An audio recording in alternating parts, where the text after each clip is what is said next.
Back by popular demand, our friend Auron MacIntyre, host of the Auron MacIntyre Show, here with all the latest on the RFK confirmation, Tulsi confirmation, the pending, as least we speak to you now, Kash Patel confirmation.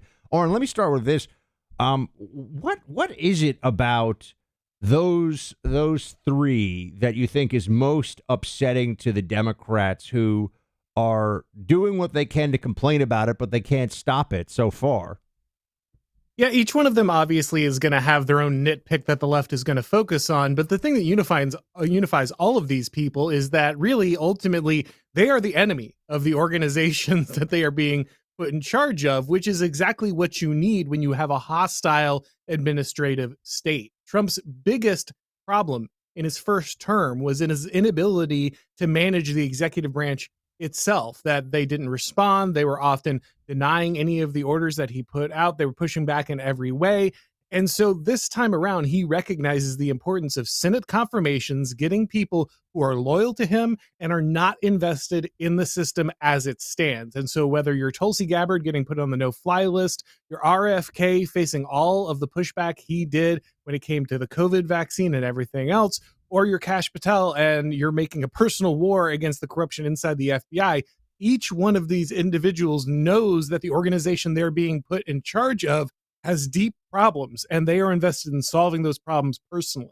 Why do they hate Tulsi Gabbard? I mean, that seems like a particularly weird one. I know she made it through, but Democrats were making a big thing of whether she could do the job of DNI. First of all, Clapper was the DNI, and he is an imbecile and a partisan hack. So it can't be that hard. Just putting that out there. But what is it about Tulsi, who ran for a Democrat nomination for the presidency in 2020, that is so upsetting to the Democrats just a few years later?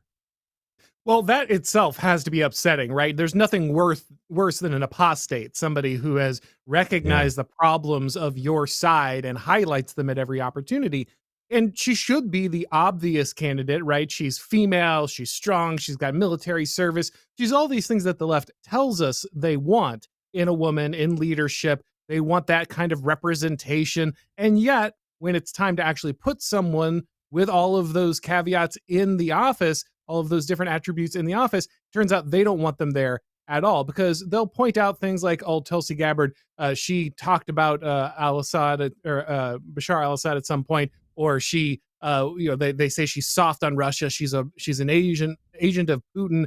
The answer is really ultimately she's not on board with the foreign policy establishment as it is now. She's not she's not a big fan of the intelligence community as is currently constituted. And that's ultimately what they're going to push back against. Anyone who's working for Trump is going to be the devil for them, no matter what their prior positions were. But specifically with Gabbard, it seems to be her willingness to talk to some of the people that have been forbidden previously. When it comes to RFK Jr., we'll get to Kash as well. I think that one's pretty clear. But when it comes to RFK Jr. specifically, do you think their animus to him, we can just put for all of these, it's Trump wants it, so they don't want it, right? I know There's that. That's not true in every case. They all voted for Marco Rubio, for example, their Senate colleague. But, for any of these outsiders, Trump wants it. They want to oppose Trump. Okay, that's baked in. But in terms of the ferocity of the opposition that we have seen from particularly some Democrats, senators, commentators, is it that RFK Jr. was also a former Democrat, or is it that he was really among the early ones to shatter the false god Fauci during COVID? Like, how do you see their view of RFK Jr. now? Because it strikes me as interesting. All of a sudden, they're all in favor of Big Pharma, right? All of a sudden, they're like, how dare you question? Oh, they were always huge fans of Big Pharma, right? Like that was the entire Democratic push, is we need to make these people invincible. They need to have shields against litigation in case their drug hurts people, which it does. Like, this is all stuff the left is on side with. That's always the lie that the left has put forward, that they were somehow anti-corporation, anti-capital. That's not true. They just wanted capital to agree with them. They wanted woke capital. And once capital went woke, they were more than happy to back it on whatever it was doing. They hated capitalism 10 minutes ago, but the minute capitalism is stuffing their coffers, making sure that their candidates get elected, they're willing to work all kinds of different things into contracts for different places like Pfizer. But ultimately, I think that RFK does two things. One, he shatters kind of the JFK myth, right? There's this kind of Camelot. This is the Democrats. This was the new society. It got shot down when JFK and RFK were assassinated, and he was the heir to this. And there's kind of that part of it. And on top of that, yes, they will focus on him and say, oh, well, he's a science denier. I've already seen the different articles coming out about how a science denier is now in charge of the HHS. But the truth is ultimately that obviously Fauci made up a bunch of stuff. He's already admitted that he made up a bunch of stuff, the distancing, whether or not masks would work for children, all of these things were manufactured. And so the idea that he's a science denier rather than someone who simply has a basic level of skepticism is, frankly, false. Now, ultimately, do I agree with everything RFK believes? Do I think that every concern he has about our health is accurate? I don't know. I don't know all of the different areas in which he is focused. I know he's big on health. He's big on making sure that we adjust what's in food and vaccines and medicines and these kind of things. But ultimately, the important thing is that he's skeptical, that he's walking into this department and he's looking at each thing and saying, does this belong here? I'm not just going to do this on autopilot. Just because Obama or Biden's experts tell me this is what is supposed to happen, I'm not going to automatically just parrot that back to the president. Instead, I'm going to take this case by case and really decide whether this should be dismantled, disposed of, or whether it's actually necessary. And that's exactly what they don't want, because again, the administrative state is just one large leftist patronage network that we like to call a government sometimes. We're going to come back and talk about Kash here in just a second. Our sponsor is the International Fellowship of Christians and Jews. After more than a year of war and terror in Israel, there's still a great demand for basic humanitarian aid, which is where the International Fellowship of Christians and Jews comes in. Your ongoing monthly gift of $45 will provide critically needed aid to communities in north and south parts of Israel devastated by the ongoing war. Your generous donation each month will help those in need. That includes evacuees and refugees from war-torn areas, first responders and volunteers, wounded soldiers, elderly Holocaust survivors, families who have lost everything, and so many more. You can provide hope during a time of great uncertainty with your gift. Bless Israel and her people by visiting supportifcj.org. That's all one word, supportifcj.org, or call 888-488-IFCJ. If I had to pick, Auron, I think that they should be most concerned about Kash. I think, which is still, as we talk up, he has not yet gotten through. I think he will get through. But I know Kash a bit, and I know what he's been through, and I know that he knows what they know and what they've done in the deep state. How do you view this one, and what's going to happen once assuming he gets through confirmation, which I think he will? Like, why do they hate him so much? We could just dive into it that way. Well, I think you're more familiar with Kash than I am. You could probably speak to that a little better. What I do know is obviously the FBI is deeply corrupt. We have a scenario in which an organization that is supposed to protect Americans has spent the majority of its influence, time, and agents focusing on things like surveilling Christians, making sure we arrest people who protest against abortion clinics, making sure that we haul different parents and who object to the gender indoctrination in their schools out and threaten them, send threatening letters to them. That's the kind of FBI that has been operating in the United States during the Biden administration. They've obviously been targeting political enemies of the Democratic Party. They have more or less become a Praetorian Guard for the ruling elite in the United States. And a guy like Kash Patel, who has been through the ringer, who understands the danger of this organization and its continued malice against Red America, is their worst nightmare, because he knows exactly how they operate. He knows where the weaknesses are, the corruption is.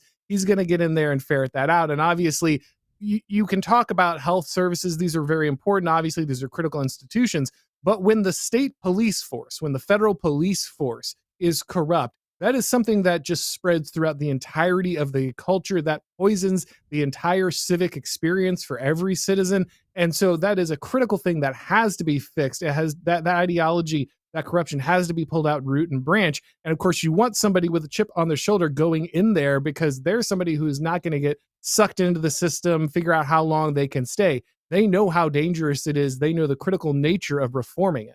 Right. Well, of course, it's funny. I was watching Morning Joe, which I don't recommend, Auron. And I saw them complaining about how Trump has gotten rid of some of these inspector generals inside, or inspectors general, whatever, inside of these various federal agencies. And they're saying, well, if you wanted to root out corruption, why would you get rid of the people who are supposed to find the corruption? It's like, because they're not doing it, right? Because they've been wildly unsuccessful at preventing a lot of stuff that I think is just a matter of public record now. So to me, it seems quite clear that the old argument that somehow was able to persist for a long time of the system the system exists for important reasons as it does, and it will take care of itself. Don't mess with it. I just think that people reject that now. Well, we've seen too much, and the system doesn't fix itself. It doesn't have the accountability necessary for improvement. Yeah, there's this saying in engineering called the purpose of a system is what it does, right? And when we look at the different systems in the United States government, we see over and over again, they're labeled one thing, but they were doing an entirely different thing, right? The Department of Homeland Security wasn't particularly interested in keeping our homeland secure. The Department of Defense wasn't interested in defending Americans. You know, the Border Patrol wasn't actually protecting the border, not because they didn't want to, because it was being made illegal for them by the Biden administration, basically. Yeah, all of these institutions are named one thing, but what they continue to do is another. And ultimately, if a system continually produces one outcome, even though it's labeled and says it's supposed to produce another, you have to assume that the one it's producing is the one it's intended to produce. So if the Department of Education doesn't educate children and instead just indoctrinates them in leftist ideology, well, that's the actual purpose of the institution. And again, that's why it's so important for these guys to come in and clean house. They know the institution is sick. They know that no one has been watching the Watchmen. And they know that it's important to set a new standard, which is why it's so critical that all of these people who are, while they are familiar with what's going on, they are people who are qualified to do what they are doing. They also are hostile to the people who have been doing it previously, because those people have not actually been doing it. They've been serving a different purpose. They've been doing what the system actually wants to do instead of what the system is supposed to do. And people like Tulsi, people like Kash Patel, they know their job is to go in there and make that system do what it's supposed to do, what it says on the label. But that means ripping out all of the rot. And some of these organizations, the rot is most of the organization. I want to tell everybody about Bear Creek Arsenal for a second. It's my favorite new manufacturer of firearms, based in North Carolina, all American. They are all about guns. They've got great rifles, pistols. I've got my BC-15. I've got my 9mm Grizzly pistol, which I was just out the range with last weekend. Very accurate, very comfortable in your hands, durable, lightweight. You're going to love it. Go check out. They've got so many different things on this website, and you're getting the best possible prices. When you see the prices for rifles, for pistols, upper receivers, lower receivers, it's going to blow your mind.